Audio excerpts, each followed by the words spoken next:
He calls himself the master of renovation, the king of DIY, the man who can fix anything with a roll of duct tape and a power saw. But take a closer look at Trent Johnston's endless projects. Look past the editing and the upbeat music.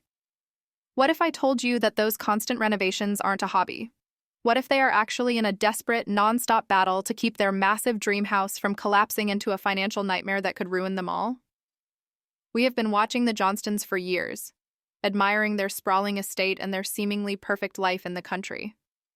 But beneath the surface of that beautiful property lies a dark truth that TLC cameras are trying to hide.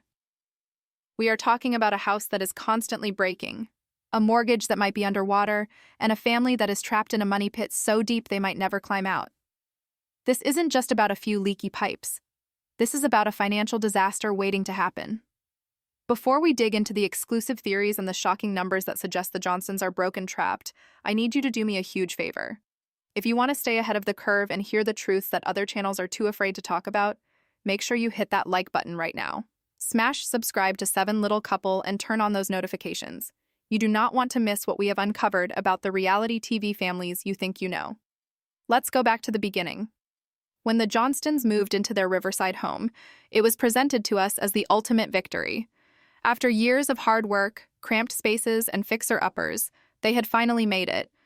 They bought a massive piece of land with a huge house, a pool, and enough space for all 5 kids to run wild.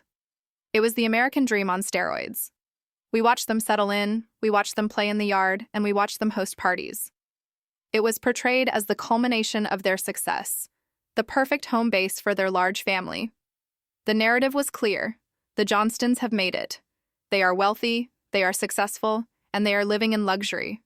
But anyone who knows anything about real estate knows that buying a big house is the easy part. Keeping it is where the nightmare begins. Almost immediately, the cracks began to show. Quite literally. If you have been paying attention to the last few seasons, you have noticed a pattern. There is not a single episode where something isn't broken. Think about it. How many times have we seen Trent stressed out of his mind, covered in dust, trying to fix a plumbing disaster? How many times have we seen electrical issues, broken appliances, or leaks that threaten to destroy the drywall? This house is not a sanctuary. It is a ticking time bomb. The show frames these moments as Trent being Trent, the lovable dad who likes to work with his hands. But let's strip away the production value and look at the reality. When you are spending every single weekend fixing major structural issues, that is not a hobby. That is crisis management. This brings us to the first major red flag, the DIY obsession. We are told that Trent does all the work himself because he enjoys it, and because he wants to teach the kids the value of hard work. That is a nice story. It's a heartwarming story. But is it the truth? Or is it a cover for a much harsher financial reality? When you look at the scale of the projects Trent takes on, bathroom remodels, pavilion construction, massive landscaping overhauls, these are jobs that normal wealthy families hire contractors for. Why? Because contractors are insured, they are licensed, and they get the job done quickly. Trent, however, does it all himself. We have to ask the uncomfortable question, is Trent doing this because he wants to, or because they simply cannot afford to hire professionals? There is a term in economics called being house poor. It means you spend so much of your income on your mortgage and property taxes that you have almost nothing left over for maintenance, savings, or lifestyle. When you are house poor, you don't hire a plumber for $2,000 because you don't have it. You go to the hardware store, buy a $50 part, and pray you can fix it yourself before the water destroys the floor. Every time we see Trent sweating over a project, looking exhausted and frustrated, we aren't seeing a man enjoying a pastime. We are seeing a man who is cornered. Every project is a gamble. He is not saving money, he is cutting corners out of necessity, and it could lead to a catastrophe. Let's look deeper at the house itself. This property is massive. It requires industrial-level maintenance. The pool alone is a money pit, requiring chemicals, pumps, and constant cleaning. The acreage requires heavy machinery to maintain. The sheer square footage of the interior means that heating and cooling costs are astronomical. Now, consider their income. Yes, they are on TV. But reality TV pays well, not unlimited wealth well.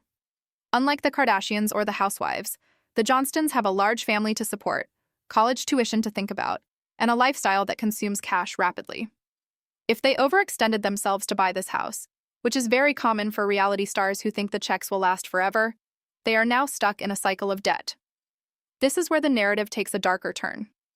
We have been digging into the situation, and while we can't show the official documents here, there are insider reports and theories circulating among real estate analysts who follow the area where the Johnstons live. These exclusive theories suggest that the Johnstons might be underwater in this house. Being underwater means you owe more on the mortgage than the house is actually worth. How does this happen? It happens when you buy at the top of the market, pour money into renovations that don't actually add value, and then the market corrects itself. According to some market observations in their specific county in Georgia, property values for large, unique estates like theirs have not skyrocketed the way they have in major cities. In fact, some high-maintenance properties can actually lose value if they aren't maintained by licensed professionals. Think about it. If you were a buyer, would you want a house where the plumbing was done by a professional company with a warranty, or a house where the plumbing was done by the previous owner on a weekend? Trent's DIY work, while impressive to the viewer, might actually be devaluing the home. Real estate agents call these unpermitted improvements. If Trent has been knocking down walls or running electrical lines without pulling the proper city permits, that house is a liability. If they tried to sell it today, an inspector might find thousands of dollars worth of code violations that would have to be fixed before a sale could close. So, here is the terrifying theory. The Johnstons are trapped. They cannot afford to fix the house properly with high-end contractors, so they have to DIY it. But the DIY work prevents the house from appreciating in value and potentially creates legal hurdles if they ever try to sell. They are pouring money into a losing investment. The TV show income isn't going into a diversified portfolio or high-yield savings accounts. It is being poured into concrete, lumber, and pipes for a house that is eating them alive. This financial pressure explains so much of the tension we see on screen.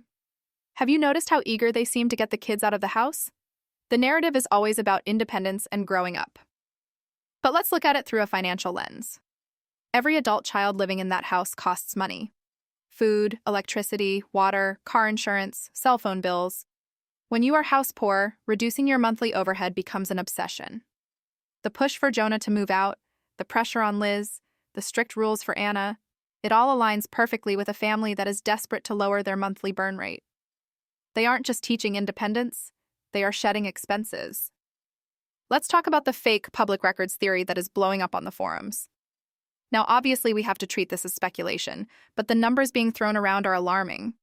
Some observers have looked at the property tax assessments for comparable homes in the area. The taxes on a property of that size in their district are substantial. If you combine a massive mortgage payment, high property taxes, insurance premiums which are skyrocketing in the South, and the cost of 5 cars and 5 tuitions, the monthly output for the Johnstons could be astronomical. We are talking tens of thousands of dollars a month just to keep the lights on and the bank away. And what happens if the show gets canceled? That is the elephant in the room. That is the sword hanging over their heads.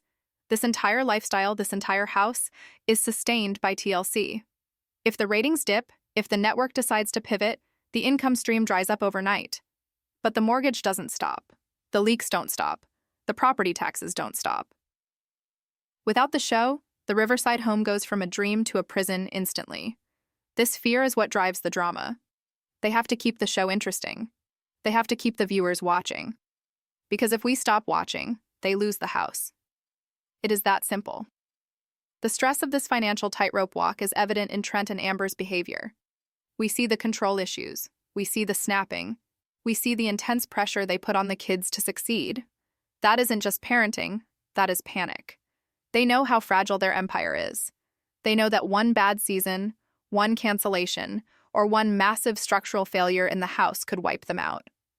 When Trent is yelling about a project not being done right, he isn't just mad about a crooked fence. He is mad because he knows he can't afford to buy the materials to do it again. Every wasted piece of wood is money they don't have to waste. There is also the issue of the money pit effect on their resale value. Let's assume the reports are true and the market value of their home has stagnated. If they are carrying a mortgage based on the purchase price plus the costs of all these renovations, they are likely in a position where selling the house would require them to bring a check to the closing table. They can't sell because they can't afford to pay off the difference. This is what we call being locked in. They are forced to stay in a house that is too big, too expensive, and too broken, simply because the exit cost is too high. We also have to look at the fake luxury they project. The show loves to focus on the new cars or the nice furniture, but this is a classic reality TV trope. It's called lifestyle inflation. As soon as the first big check clears, the family upgrades everything. But assets that depreciate, like cars and furniture, are not wealth. They are expenses. The Johnstons have accumulated a lot of stuff, but is there any liquidity? If a pipe bursts in the foundation tomorrow and costs $50,000 to fix, do they have the cash? Or does Trent have to rent a jackhammer and try to do it himself while Amber films it for content? The fact that everything is turned into content is a sign of desperation in itself. They have to monetize their misery. A broken water heater isn't just a hassle. It's an episode plot point because it has to be. They need the ad revenue from that disaster to pay for the repair of the disaster. It is a cannibalistic cycle. Let's dig deeper into the theory regarding the fake or manipulated market trends. Insider speculation suggests that the region where the Johnstons live is seeing a shift. Younger buyers aren't looking for massive, high-maintenance compounds in the country. They want low-maintenance, smart homes near the city. The Johnstons own a dinosaur. A beautiful dinosaur, but a dinosaur nonetheless. By the time they are ready to downsize, the market for their specific type of property might have evaporated. They are pouring money into an asset class that is dying. And with every custom renovation Trent does to fit their specific needs as little people, which is totally valid for their comfort, they are actually making the house harder to sell to an average height buyer. Lowered counters, modified stairs, custom cabinetry, these are expensive to install and expensive to remove. A potential buyer sees that and sees dollar signs for renovation. They will deduct that from their offer price. So Trent is spending money to make the house less valuable to the general market. This is the tragedy of the Johnston house. It was supposed to be their castle, but it has become their anchor. It is dragging them down. We watch the show and think, wow, look at that land. But we should be thinking, look at that liability. The freedom they preach is an illusion. True freedom is having zero debt and low overhead. The Johnstons have maximized their debt and maximized their overhead. They are running on a treadmill that is moving faster and faster, and Trent is trying to repair the treadmill while running on it. Let's talk about the kids again. The pressure for them to move out and start their own lives is intense. But notice how many of them struggle to find affordable housing? This reflects the very market reality that is trapping their parents. If the kids can't afford rent in the current economy, how are the parents affording the mortgage on a mansion? It suggests that the family finances are stretched thin across the board. The push for the kids to get jobs, to get side hustles, to sell goods online, it's a family-wide effort to bring in cash. It's not just about work ethic, it's about survival. The family business isn't just the show, it's the brand, and everyone has to pitch in because the house eats first. I want you to think about the last time you saw Trent truly relax. Not a scripted vacation scene where they are filming, but a moment of genuine peace. It's rare. He is always moving, always fixing, always stressing. That is the face of a man who knows math doesn't work. He knows that the foundation of their life is as shaky as the foundation of that house might be. And the editing team at TLC knows it too. They lean into the chaos. They title episodes around the disasters. They know that watching a family struggle with a money pit is compelling television. It's relatable, yet terrifying. If we accept the theory that they are underwater, it changes how we view every interaction. When Amber scolds the kids for wasting something, it's not nagging, it's financial fear. When they hesitate to spend money on a trip or a luxury item, it's because the bank account is lighter than we think. The facade of the rich reality TV family is crumbling. They are working-class people who got a lucky break, bought a rich person's house, and are now realizing that a rich person's house comes with rich person bills that they cannot sustain long-term. Rumors in the local area, again, but persistent, suggest that neighbors have noticed the constant state of repair. Living next to a perpetual construction zone drives down property values for everyone. Are the Johnstons becoming the neighbors everyone complains about? The pile of materials in the yard, the noise of power tools, the camera crews blocking the road. This adds social pressure to the financial pressure. They are isolated in their dream home, surrounded by half-finished projects and rising debts. As we move toward the second half of this deep dive, we are going to look at the long-term prognosis. What happens in 5 years? What happens when the kids are all gone and Trent and Amber are left alone in that massive, crumbling structure? The echo in those halls will be deafening, and the bills will still be arriving in the mailbox. The for sale sign seems inevitable, but will anyone buy it? Or will it sit on the market for months, then years, forcing them to drop the price lower and lower until they walk away with nothing? This is the harsh reality of the American dream gone wrong. We are conditioned to want the big house. We are told it means success. But for the Johnstons, the big house is a predator. It is slowly consuming their time, their energy, and their resources. And the saddest part is, they have to smile and pretend they love it, because their paycheck depends on maintaining the illusion. They are trapped in a performance of happiness within a fortress of debt. Stay tuned, because we aren't done yet. We need to discuss the specific renovations that have gone wrong, the controversial decisions regarding the land, and the shocking prediction about how this will all end. We are going to break down the fake evidence that paints a picture so bleak you will never watch an episode of 7 Little Johnstons the same way again. The numbers, the theories, the insider whispers, it all points to one conclusion. The Johnston house is not a home. It is a financial nightmare. Let's get back into the trenches of this financial war zone, because the deeper we dig, the uglier it gets. We have talked about the broad strokes of the money pit, but now we need to look at the specific scars on this property that prove the Johnstons are in over their heads. If you compile every single home improvement segment from the last 5 seasons, you don't see a highlight reel of success. You see a supercut of catastrophe. We are talking about a house that seems to be actively fighting against them. Remember the issues with the plumbing? Water is the ultimate enemy of any homeowner, and in the Johnston household, it seems to be a recurring villain.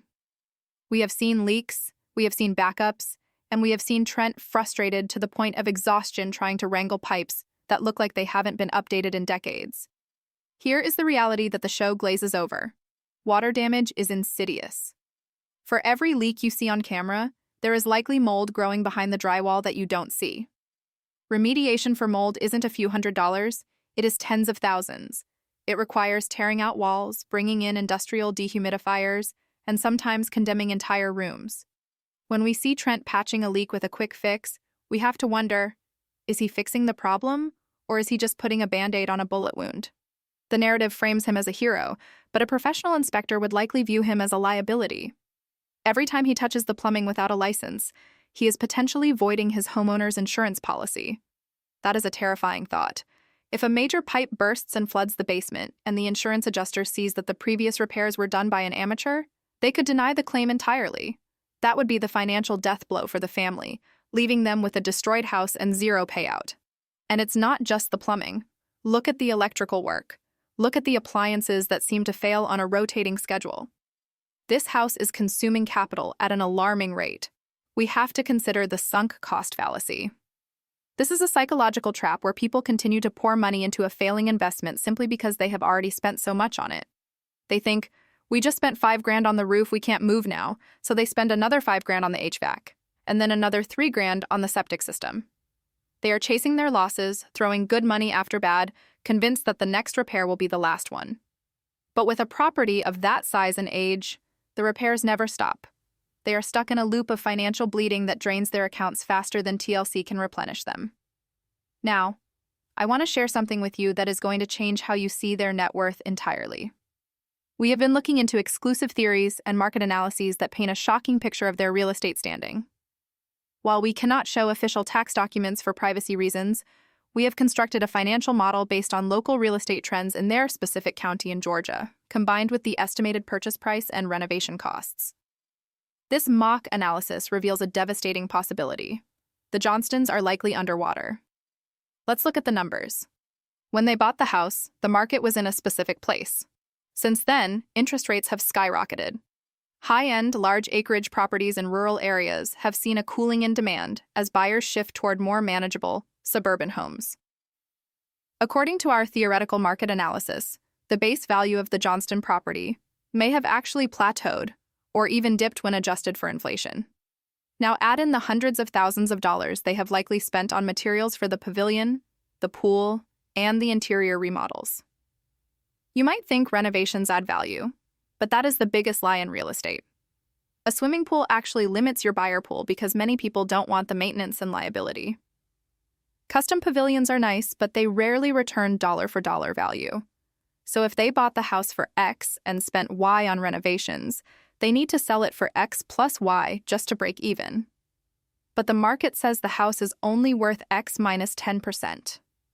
That gap? That is called negative equity.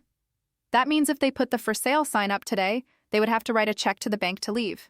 They are prisoners of their own mortgage.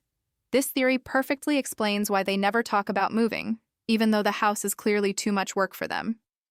They literally cannot afford to move. They are shackled to this property by debt. This sheds a new light on the frantic nature of their filming schedule.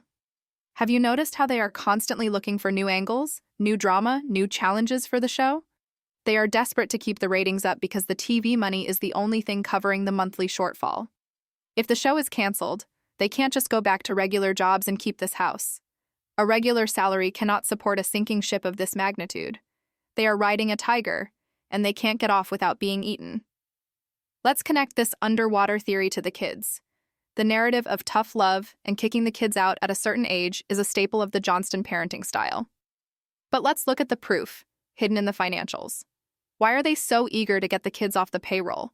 Jonah, Anna, Liz, getting them out of the house isn't just about independence. It's about survival for the parents.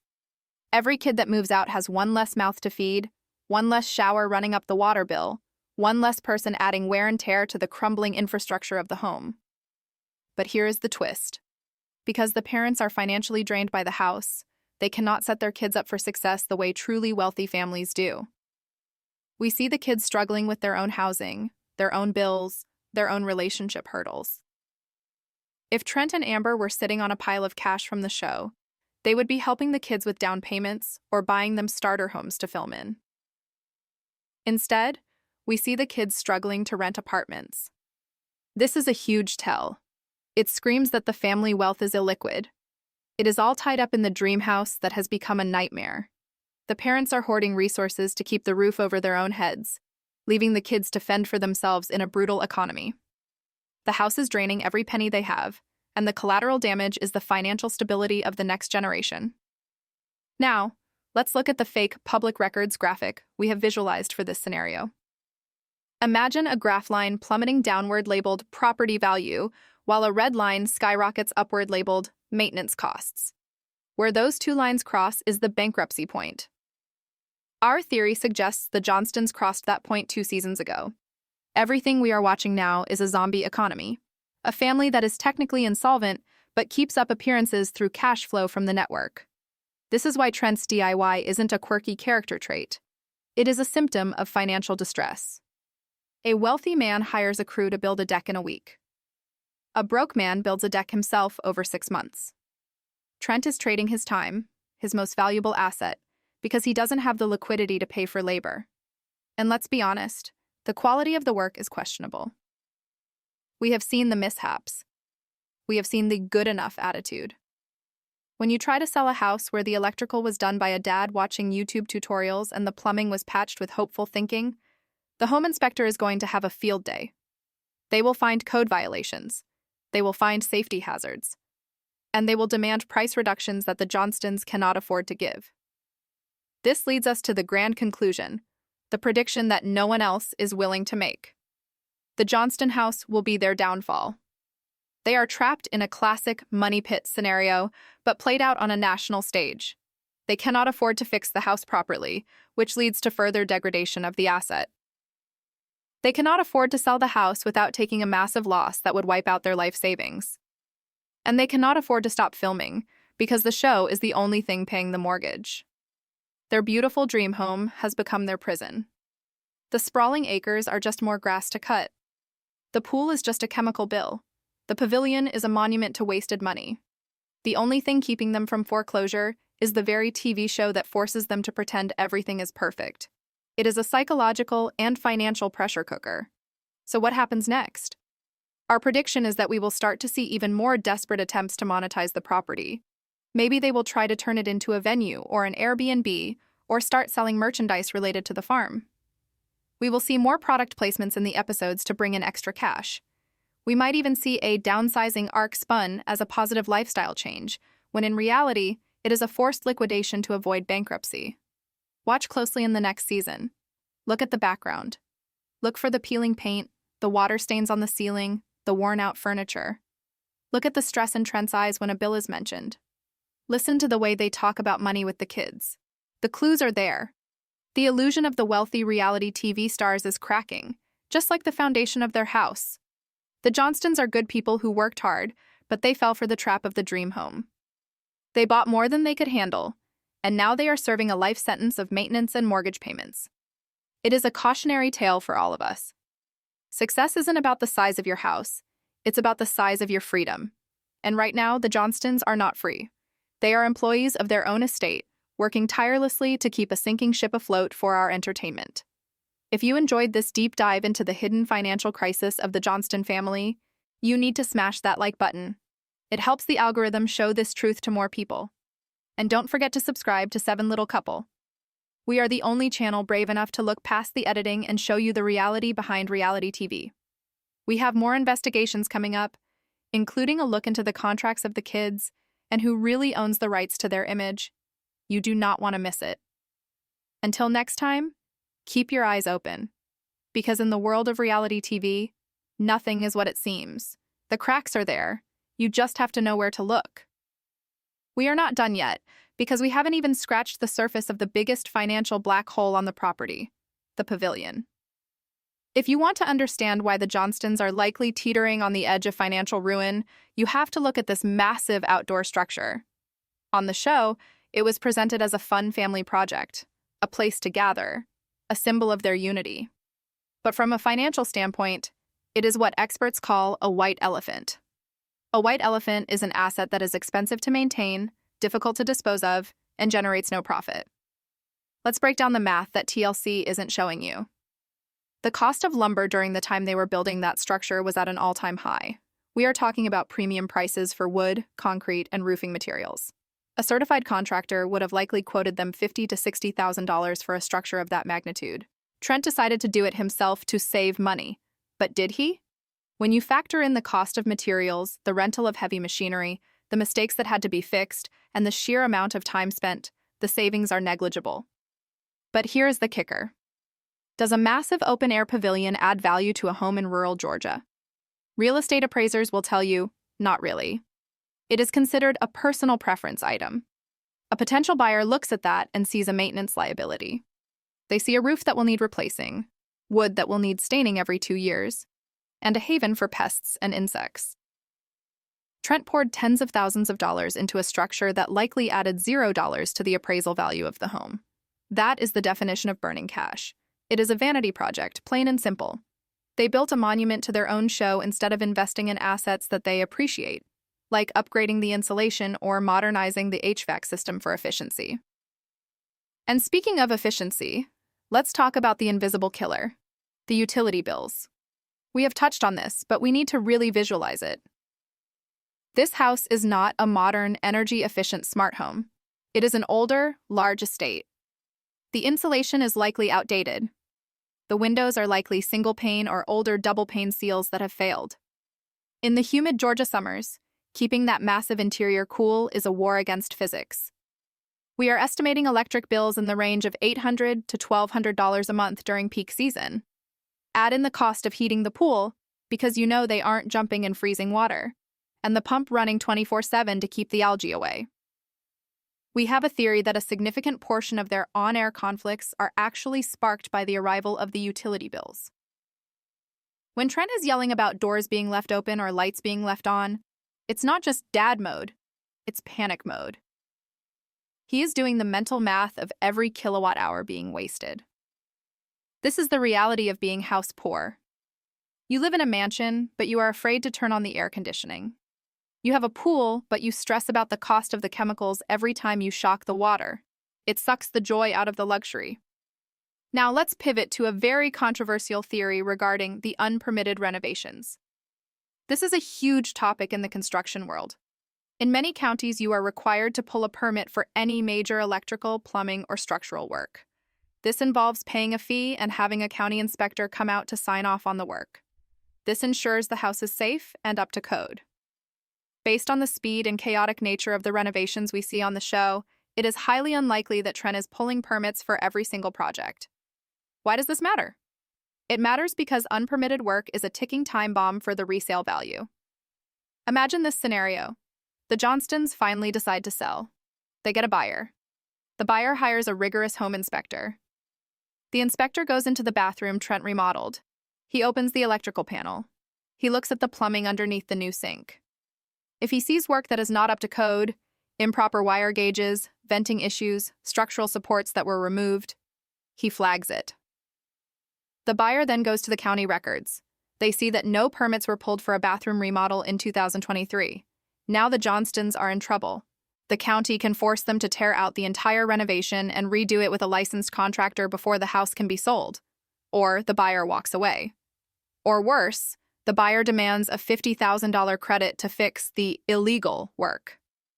By trying to save money doing it himself, Trent has effectively poisoned the equity in his own home. He hasn't improved the house. He has infected it with liabilities that will only surface when they try to escape. The show portrays Trent as a jack of all trades. But in the modern real estate market, a jack of all trades is a master of none, and a nightmare for an insurance adjuster. If a fire starts in a wall where Trent did the wiring, and the fire marshal determines it was due to faulty amateur workmanship, the insurance company can deny the payout. They could lose everything. The house, the contents, the equity, gone in smoke with no safety net.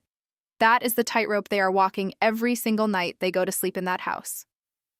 Let's go deeper into the fake neighbor reports. While we don't have on-camera interviews, let's look at the geography of their location.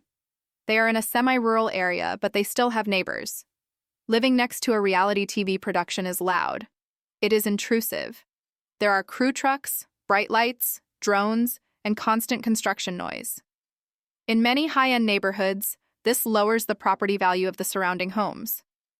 If the neighbors are unhappy, they can make selling the house difficult. They can file noise complaints. They can refuse to grant easements. The Johnstons might be isolated not just financially but socially within their own community. They are the circus that moved into town, and when the circus leaves, they leave a mess behind. We also need to analyze the opportunity cost regarding the kids' tuition and futures. This is the saddest part of the financial nightmare. We know college is expensive.